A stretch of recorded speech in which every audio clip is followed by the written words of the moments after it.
قال المؤلف رحمه الله تعالى في باب ما جاء في منكر القدر. وقال ابن عمر: والذي نفس ابن عمر بيده لو كان لأحدهم مثل أحد ذهبا ثم أنفقه في سبيل الله ما قبله الله منه حتى يؤمن بالقدر. ثم استدل بقول النبي صلى الله عليه وسلم: الإيمان أن تؤمن بالله وملائكته وكتبه ورسله واليوم الآخر وتؤمن بالقدر خيره وشره. رواه مسلم.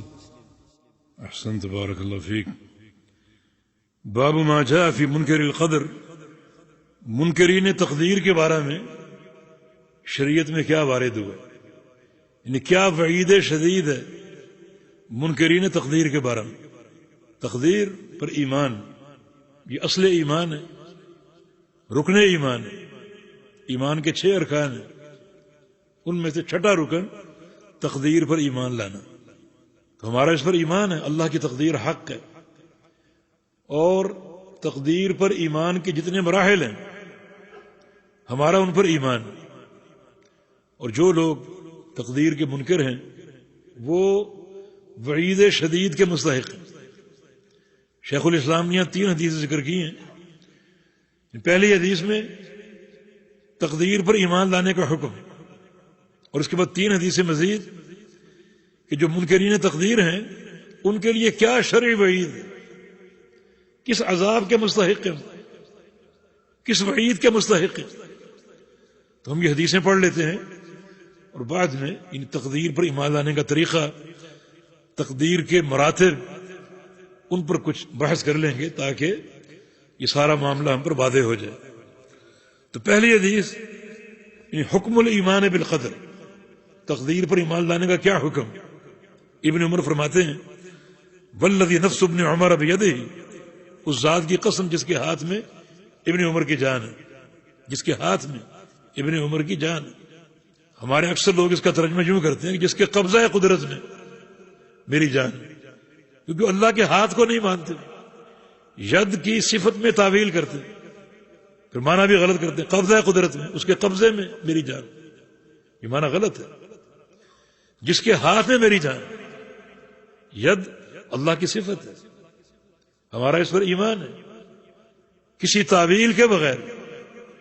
اس کے معنی ظاہر کے ساتھ. یدن کا معنی عربی لغت میں کیا ہے؟ ہاتھ. ہمارا اس پر ایمان، اللہ تعالیٰ کا ہاتھ ہے. کیوں؟ اللہ نے خود ذکر کیا، قرآن و حدیث میں ذکر ہے، بار بار ذکر، 2 ہاتھوں کا ذکر، اور یہ بھی کہ دونوں دائیں ہیں. ہمارے اس پر ایمان ہے. تشبیہ لازم آ جائے گی، ہاتھ ہمارا بھی. تشبیہ لازم کب آئے گی؟ جب یوں کہا جائے کہ یدہ کا یدی، کہ اس کا ہاتھ میرے ہاتھ جیسے. یہ تو نہیں کہا جاتا. اس کا ہاتھ کیسا ہے؟ جیسا اس کے لائق ہے. صفت ید حق ہے. ید کا معنی ہاتھ. ہمارا اس پر ایمان ہے کسی تعویل تشبیہ کے بغیر، جیسا اس کے لائق ہے. ہمارا ایمان ہے کہ اس کی ہر صفت کمال کی ہے، نقص اور عیب سے پاک ہے. ہمارا اس پر ایمان ہے. یہ ایک غلط ترجمہ کیا جاتا ہے کہ جس کے قبضہ قدرت میں میری جان، یہ صفت میں تعویل ہے اور انکار ہے. جس کے ہاتھ میں میری جان، لو کان لأحدہم مثل احد ذہب، اگر کسی شخص کو احد پہاڑ کے برابر سونا مل جائے، احد پہاڑ کے برابر سونا مل جائے. احد پہاڑ ہمارا محبوب پہاڑ ہے. اس کا ذکر نبی علیہ السلام کی زبان پر، صحابہ کی زبان پر اکثر رہتا تھا. اکثر کسی بڑی چیز کی مثال احد پہاڑ سے دیتے تھے. احادیث میں اس کا کافی ذکر ملتا ہے، اور نبی علیہ السلام کا فرمان ہے: ھذا احد یحبنا ونحبہ، یہ احد پہاڑ ہم سے محبت کرتا ہے، ہم اس سے محبت کرتے ہیں. بلکہ جانور اس سے محبت کرتے تھے. نبی علیہ السلام جب سفر سے لوٹتے 2 دن کا، 4 دن کا، 8 دن کا، تو آپ کی اونٹنی قصوا، آپ اس پر سوار ہوتے تھے. جب وہ مدینہ پہنچتی، احد پہاڑ پہ نظر پڑتی، تو اس کی رفتار تیز ہو جاتی تھی اور اس پہاڑ کے دامن میں آ کر رک جاتی تھی. یعنی جانور بھی اس پہاڑ سے محبت کرتے تھے. تو اسی لیے زبانوں پر اس کی مثالیں جاری رہتی تھی. اور ایک حدیث ان میں آ گئی، حدیث ابو ذر رضی اللہ عنہ، دونوں ایک نبی علیہ السلام اور ابو ذر غفاری دونوں مدینے میں جا رہے تھے، چل رہے تھے. ابو ذر کہتے ہیں کہ استقبلنا احد، اچانک سامنے احد پہاڑ آ گیا. تو رسول اللہ صلی اللہ علیہ وسلم نے اس پہاڑ کے تعلق سے میری تربیت کی، مجھے کچھ واعظ کیا، کچھ نصیحت دی، اور ایک جملہ کہا. احد پہاڑ بڑا سامنے نظر آ رہا ہے. فرمایا کہ ما یسرنی ان احدا لی ذهب، مجھے قطعاً خوشی نہیں ہوگی کہ احد پہاڑ مجھے سونے کا بنا کر دے دیا جائے، مجھے خوشی نہیں ہوگی. اور ایک حدیث فرمایا کہ لو ان لی احدا ذهب، اگر احد پہاڑ میرے لیے سونے کا بن جائے تو 3 دن میں سارا بانٹ دوں گا، 3 دن سب تقسیم کر دوں. ہاں مجھے پتا چلے میرا کوئی ساتھی مقروض تھا، اس پہ قرض 1 دینار، تو وہ قرض میں نکال لوں گا، اپنی جیب میں رکھ لوں گا کہ وہ آئے اور مجھ سے لے کر اپنا قرض ادا کرے، باقی سب بانٹ دو. تو یہ نصیحت نبی علیہ السلام کی. تو احد پہاڑ اکثر زبانوں پر رہتا تھا، جیسے کہ آج ابن عمر فرما رہے ہیں اللہ تعالیٰ کسی کو احد پہاڑ کے برابر سونا دے دے، ثم انفقوا فی سبیل اللہ، پھر یہ سارا سونا بانٹ دے اللہ کی راہ میں، ما قبلہ اللہ منہ، اللہ تعالیٰ یہ قبول نہیں کرے گا.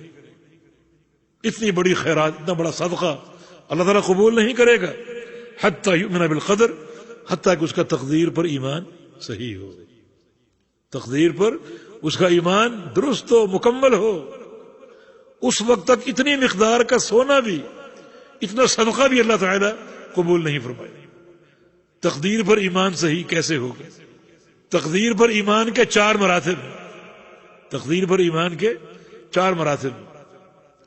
ان تمام مراتب کو ماننا پڑے گا.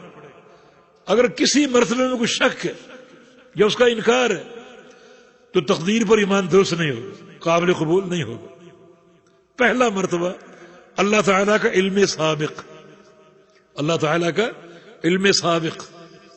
اللہ رب العزت کو تمام حوادث کا علم ہے، وقوع سے پہلے علم ہے. اللہ تعالیٰ ہر چیز جانتا ہے، ہر حادثہ، ہر واقعہ، ہر امر جانتا ہے. اس کائنات میں کیا ہونے والا، کس دن، کس تاریخ، کس وقت کیا ہوگا، اللہ کو معلوم کہ اس کا علم سابق.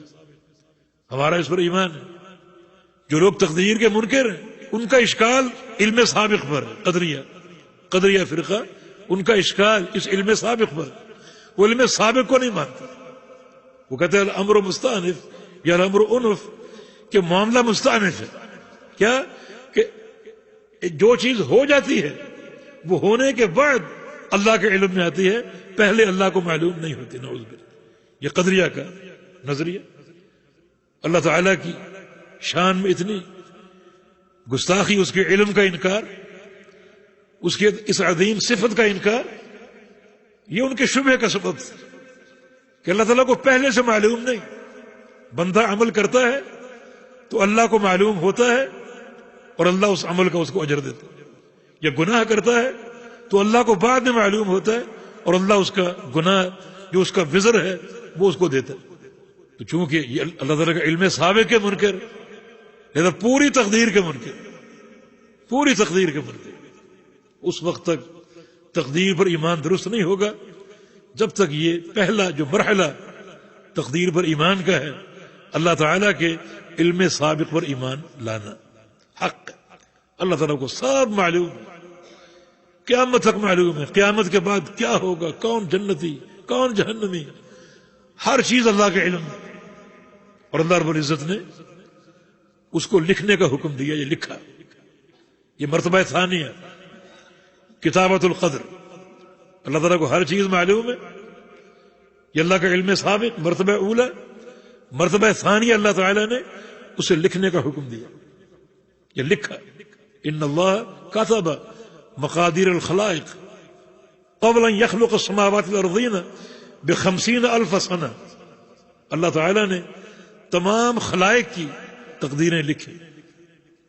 آسمانوں اور زمینوں کی پیدائش سے بھی 50,000 سال پہلے، 50,000 سال پہلے زمین و آسمانوں کی تخلیق سے پہلے، یہ مرحلہ ثانیہ کہ جو کچھ اس کائنات میں ہونے والا ہے سب لکھا ہوا، نوشتہ تقدیر، اللہ کا یہ قضاء و قدر سب لکھا ہوا، اس پر ایمان لانا ضروری۔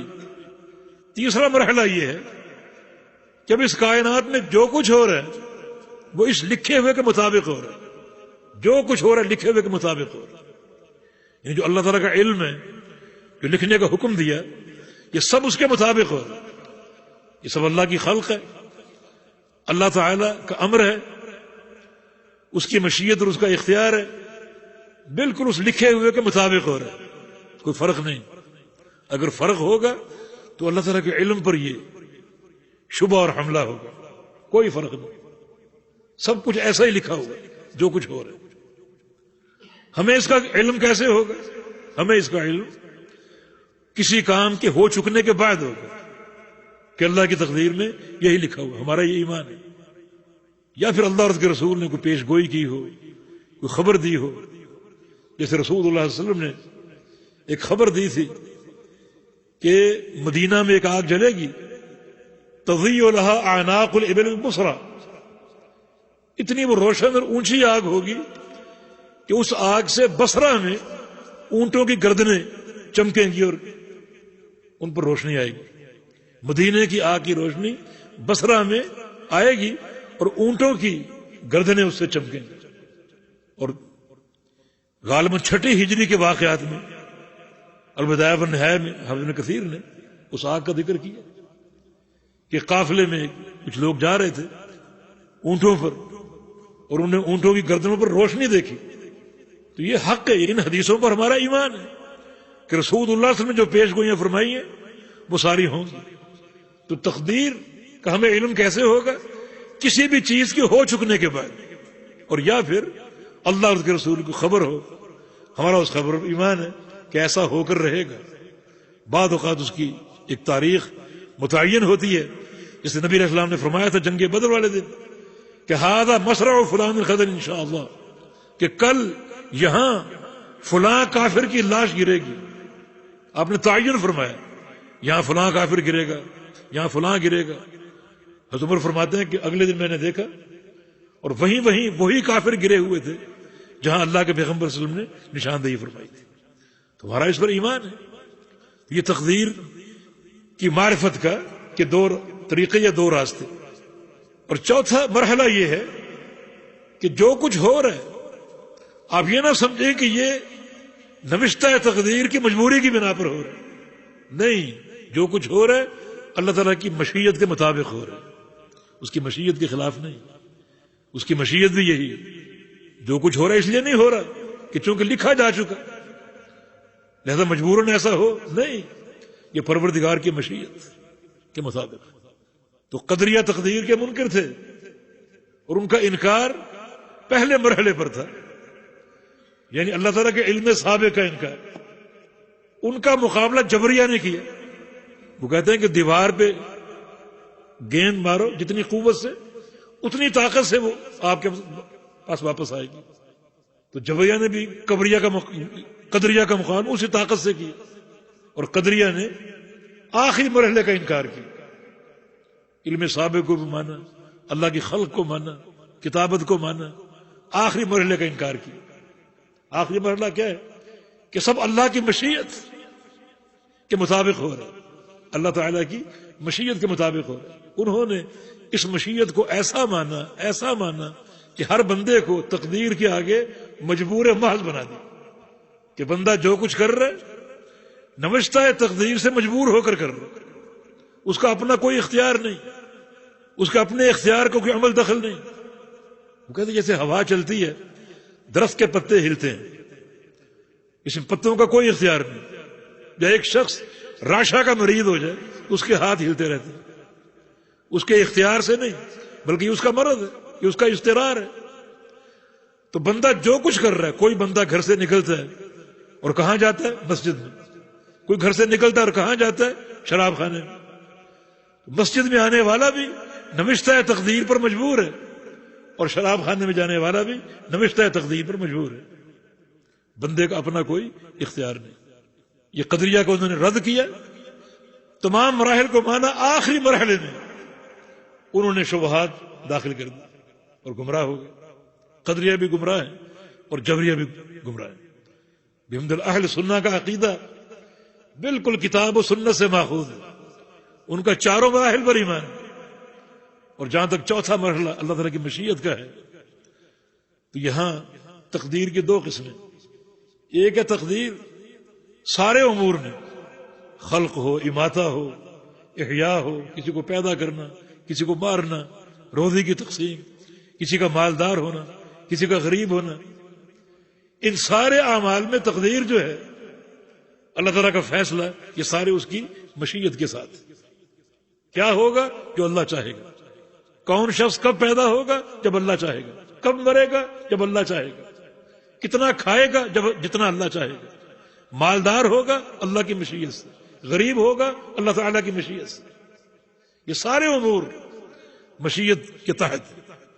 لیکن جو امر ہدایت ہے، امر ہدایت اللہ تعالیٰ نے بندوں کو اختیار دیا. انبیاء کو بھیجا، مرسلین کو بھیجا، رسل مبشرین و منذرین لئلا یکون للناس علی اللہ حجۃ بعد الرسل. ہم نے انبیاء کو مبعوث کیا، ڈرانے والے، خوشخبری دینے والے، جنت کا ذکر کرنے والے، جہنم کا ذکر کرنے والے، اللہ تعالیٰ کے وعدوں کی خوشخبری دینے والے اور اس کے وعیدوں کا خوف لوگوں کو دلانے والے، تاکہ انبیاء کی بعثت کے بعد لوگوں کی اللہ تعالیٰ پر کوئی حجت باقی نہ رہے. حجت انبیاء کی بعثت سے تمام ہو گئی. یہاں ایک اور نقطہ ہے کہ اللہ کی حجت تمام ہوئی انبیاء کے ذریعے، کسی اور ذریعے سے نہیں. لہٰذا اگر تم اپنی برادری کو پکڑے بیٹھے ہو کہ برادری جو کہے وہ ٹھیک ہے، تو یاد رکھو اللہ کی حجت کسی برادری سے پوری نہیں ہوتی. اگر تم کسی شیخ کو پکڑے بیٹھے ہو کہ جو یہ کہے وہ درست ہے اور پورے دین کی عمارت اس کے سر پہ قائم ہے، تو اللہ کی حجت کسی شیخ سے پوری نہیں ہوئی. کوئی امام، کوئی پیر کہ اس کی ہر بات ماننی ہے، یہ بات یاد رکھ لو، اللہ تعالیٰ کی حجت اپنے تمام بندوں پر ان میں سے کسی کے ذریعے پوری نہیں ہوئی.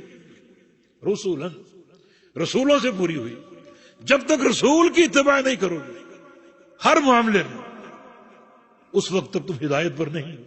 تبھی تو فرمایا وَإِن تُطِيعُوهُ تَهْتَدُوا. تم ہدایت پر کب آؤ گے؟ جب میرے پیغمبر کی اطاعت کرو، ورنہ نہیں.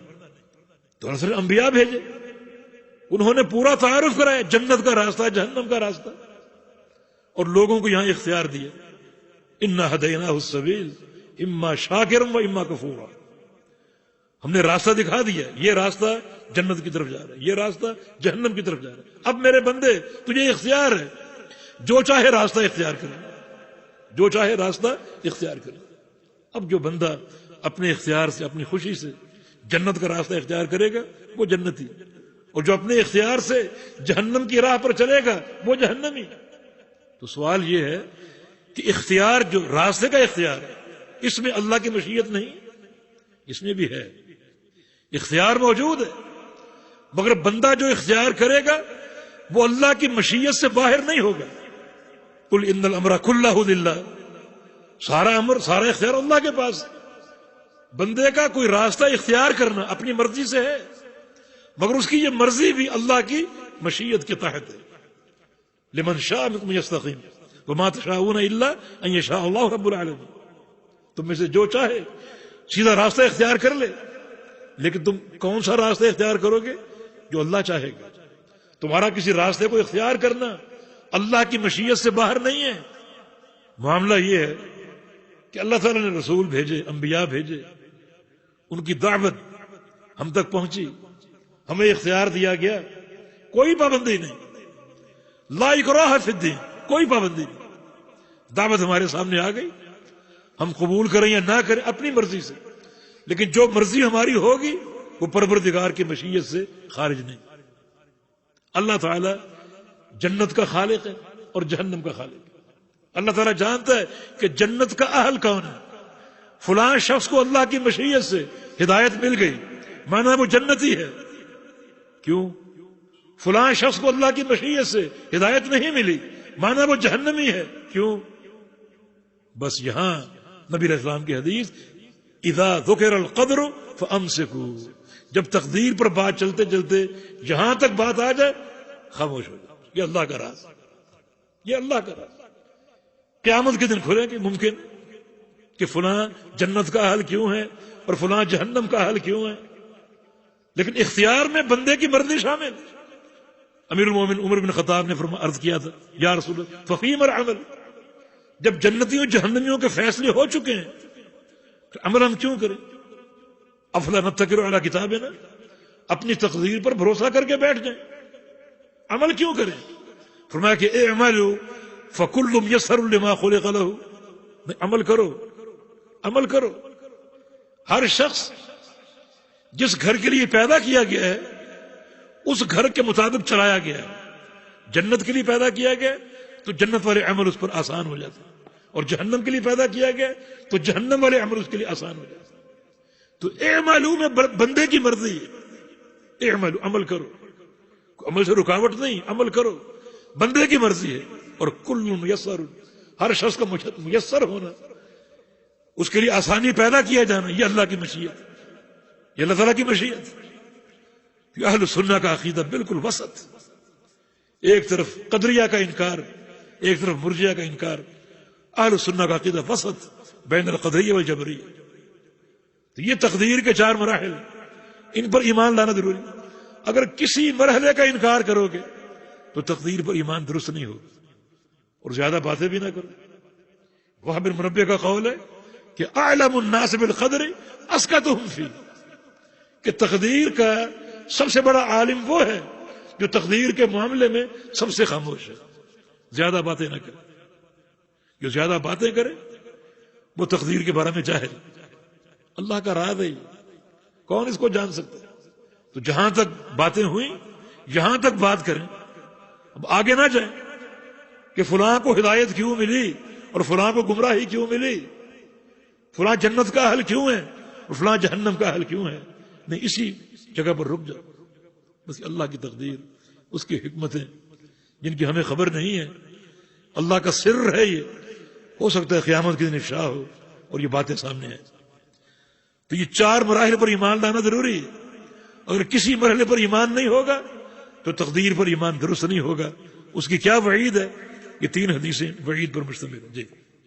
وعن عبادة بن الصامت رضي الله عنه أنه قال لابنه يا بني إنك لن تجد طعم الإيمان حتى تعلم أن ما أصابك لم يكن ليخطئك وما أخطأك لم يكن ليصيبك. سمعت رسول الله صلى الله عليه وسلم يقول إن أول ما خلق الله القلم فقال له اكتب، فقال ربي وماذا أكتب؟ قال اكتب مقادير كل شيء حتى تقوم الساعة. يا بني سمعت رسول الله صلى الله عليه وسلم يقول من مات على غير هذا فليس مني. وفي رواية لأحمد إن أول ما خلق الله القلم فقال له اكتب، فجرى في تلك الساعة بما هو كائن إلى يوم القيامة. وفي رواية لابن وهب قال رسول الله صلى الله عليه وسلم فمن لم يؤمن بالقدر خيره وشره أحرقه الله بالنار. جزاک اللہ خیر. یہاں 3 وعیدیں ہیں. حدیث عبادہ بن صامت رضی اللہ عنہ اپنے بیٹے کو جو ہے وہ نصیحت دے رہے ہیں. اس کا معنی ہر باپ اپنے بیٹے کو سمجھائے، اور خاص طور پہ عقیدے کے امور. عقیدہ سر فہرست. اپنی ذمہ داری کو پہچانو اور اپنی اولاد کی تربیت کرو. اور تربیت میں سب سے پہلا جو مرحلہ ہے وہ عقیدے کی اصلاح، توحید ان کے سینوں میں بھر دینا، علم کا راستہ. یہ سب سے بہترین تحفہ ہے اولاد کے لیے، سب سے بہترین. یہ ایک مشعل راہ ہمارے لیے. عبادہ بن صامت رضی اللہ عنہ فرماتے ہیں اپنے بیٹے سے یا بنی انک لن تجد طعم الایمان حتى تعلم ان ما اصابك لم يكن ليخطئك وما اخطاك لم يكن ليصيبك. اس وقت تک تم ایمان کا ذائقہ اور لذت اور مٹھاس نہیں پا سکتے جب تک تمہیں یہ علم نہ ہو جائے، تمہارا عقیدہ اس علم پر قائم نہ ہو جائے کہ جو چیز تمہیں حاصل ہوئی ہے اس کا نہ حاصل ہونا ممکن نہیں تھا. جو تمہیں مل گئی اس کا نہ ملنا ممکن نہیں تھا، اس نے ملنا ہی تھا، کیونکہ اللہ کی تقدیر کا فیصلہ یہی تھا. وما اخطاک، اور جو چیز نہیں مل سکی، لم یکن لیصیبک، اس کا ملنا ممکن نہیں تھا. جب وہ نہیں ملی تو مانا اللہ کی تقدیر کا فیصلہ یہی تھا، اب اس کا ملنا ممکن نہیں تھا. جب تک تمہارا یہ علم اس پر استوار نہ ہو جائے اور یہ علم راسخ نہ ہو جائے اور تمہارے عقیدے میں علم سما نہ جائے، اس وقت تک تم ایمان کی مٹھاس اور حلاوت سے بالکل نابلد، تم محسوس ہی نہیں کر سکتے. یہ ایک وعید ہے. مانا تقدیر پر ایمان لانے والا حقیقتاً ایمان کی مٹھاس سے آشنا ہے. جس کا ایمان تقدیر پر نہیں ہے اور کسی مرحلے میں کوئی جھول ہے، وہ حلاوت ایمانی سے محروم ہے. حلاوت ایمانی، ایمان کی لذت، یہ عمل کے لیے سب سے بڑی دولت ہے، سب سے بڑی نعمت. وَكَذَلِكَ الْإِيمَانُ إِذَا خَالَطَتْ بَشَاشَتُهُ الْقُلُوبُ، ہرقل نے کہا تھا جب سنا ابو سفیان سے کہ جو لوگ اسلام قبول کر چکے ان میں سے کوئی مرتد نہیں ہوا، ہرقل نے کہا کہ واقعتاً ایمان کی حلاوت کا یہی تقاضا ہے. جب یہ حلاوت ایمانی دل میں سما جاتی ہے پھر اس کو چھوڑنا ممکن نہیں. تکلیفیں دو، مارو پیٹو، جو مرضی کرو، اس کو چھوڑنا ممکن نہیں. تو یہ حلاوت ایمانی کا فائدہ. تو جب تک یہ تمہارا علم استوار نہ ہو جائے، اس عقیدے پر تمہارا علم قائم نہ ہو جائے، اس وقت تک حلاوت ایمانی سے محروم کہ جو چیز مل گئی اس کا نہ ملنا ممکن نہیں تھا. اس کے ملنے کا معنی یہ ہے کہ اللہ کی تقدیر میں ایسا ہی تھا، اور جو چیز نہیں ملی اس کا ملنا ممکن نہیں تھا، اس کے نہ ملنے کا معنی یہ ہے کہ اللہ کی تقدیر میں ایسا ہی. لہذا اب کسی شے کے حاصل ہونے پر بندہ اپنے آپ کو کوسے، کوئی نقصان ہو گیا، کوئی خسارہ ہو گیا، کوئی حادثہ ہو گیا، اب ملامتیں کرے اور اس بارے میں باتیں کرے، اگر کہے، یہ تقدیر پر ایمان کے منافی. اور اگر کوئی چیز چھوٹ گئی، رہ گئی، حاصل نہیں ہو سکی، اس پر ملامت نہ کرے. یہ ملامت تقدیر پر ایمان کے منافی. اس کا ادب اللہ کے پیغمبر نے سکھایا، قدر اللہ وما شاء فعل، یا قدر اللہ وما شاء فعل. اللہ کی تقدیر یہی ہے، جو اس نے کیا، جو اس نے چاہا وہ کیا. ہمارا اس پر ایمان ہے، ہم اس پر راضی ہیں. تو یہ جملے اس حقیقت پر ایمان لانے کے مترادف ہوں گے، اور جو شخص اس حقیقت پر قائم ہو جائے اس کے اندر حلاوت ایمانی آئے گی. فرماتے ہیں کہ سمعت رسول اللہ صلی اللہ علیہ وسلم یقول ان اول ما خلق اللہ القلم، اللہ تعالیٰ نے سب سے پہلے قلم پیدا کی. سب سے پہلے قلم پیدا، یہ مخلوقات میں سب سے پہلے قلم پیدا کی. حالانکہ یہ بات معلوم ہے کہ اس سے قبل بھی مخلوقات کا ذکر ملتا ہے، جیسے عرش، اور اللہ کا عرش پانی پر تھا. عرش بھی پہلے موجود تھا اور پانی بھی پہلے موجود تھا. تو قلم پہلے کیسے پیدا ہوئی؟ اس کی بعض علماء نے یہ تعویل کی ہے، اور وہ تعویل صحیح ہے، کہ وہ مخلوقات جو ہمارے مشاہدے میں، ان میں سب سے پہلے قلم پیدا ہوئی. ہمارے مشاہدے میں آسمان ہے، زمین ہے، یہ پہاڑ ہیں جن کو انسان دیکھتے ہیں، مشاہدہ کرتے ہیں، ان میں اول مخلوق قلم ہے. تو اس سے قبل جو چیزیں ہمارے مشاہدے میں نہیں، نہ وہ پانی جہاں اللہ کا عرش تھا، نہ اللہ تعالیٰ کا عرش. تو یہ مشاہد مخلوقات جو جن کو ہم دیکھ سکتے ہیں یا کوئی شخص دیکھ سکتا ہے، ان مخلوقات میں سب سے پہلے قلم پیدا ہوئی. فقال له اكتب، اللہ نے قلم کو حکم دیا لکھو. فقال رب وماذا اكتب، یا اللہ کیا لکھوں؟ قال اكتب مقادیر كل شيء، ہر شے کی تقدیر لکھو، تقدیریں لکھو. حتی تقوم الساعہ، قیامت کے قائم ہونے تک، قیامت کے قائم ہونے تک ہر شے کی تقدیر لکھو.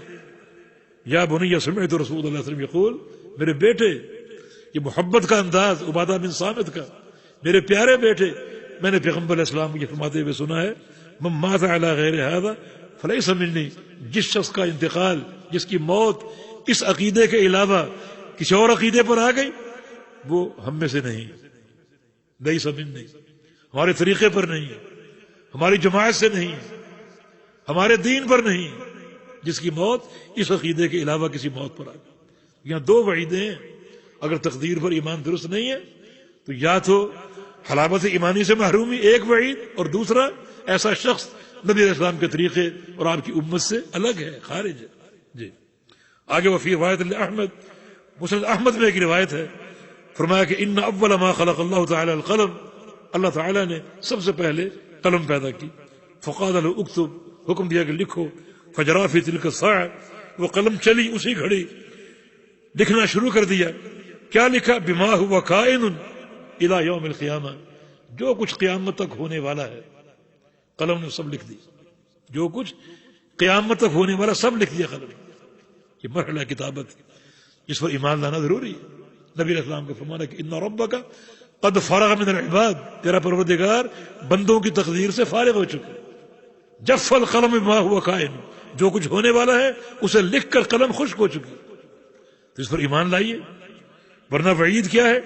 فمن لم یؤمن بالقدر خیر و شر احرقہ اللہ بالنار، جو تقدیر پر ایمان نہیں لاتا، خواہ وہ خیر ہو خواہ وہ شر ہو، اللہ تعالیٰ اس کو جہنم سے جلا ڈالے گا. احرقہ اللہ، اللہ اس کو جلائے گا بالنار، جہنم کی آگ سے. تو اس سے معلوم ہوا کہ تقدیر خیر بھی اور شر بھی، خیر بھی ہے اور شر بھی. تقدیر کا شر ہونا ہمارے تعلق سے، اللہ تعالیٰ کے تعلق سے نہیں. اللہ تعالیٰ کا ہر امر خیر ہی خیر، کوئی امر حکمت سے خالی نہیں، کوئی شر نہیں. بشر لیس الیک، یا اللہ شر تیری طرف نہیں ہے، تیری طرف خیر ہی خیر ہے. تو اگر تقدیر شر ہے تو اس کا شر ہونا ہمارے تعلق سے. کوئی شخص چوری کرتا ہے اس کا ہاتھ کاٹا جائے گا، تقدیر کا فیصلہ، ہاتھ کٹ چکا، تقدیر کا فیصلہ ہاتھ کا کٹنا اس کے لیے شر ہے. مگر جب ہاتھ کٹ جائے گا تو کتنی امت اس کے شر سے محفوظ ہوگی. ایک شخص زنا کا عادی، اسے سنسار کر دیا جائے تو معاشرہ راحت میں آ جاتا. تو خیر کا پہلو موجود ہے، اس کے لیے شر ہے.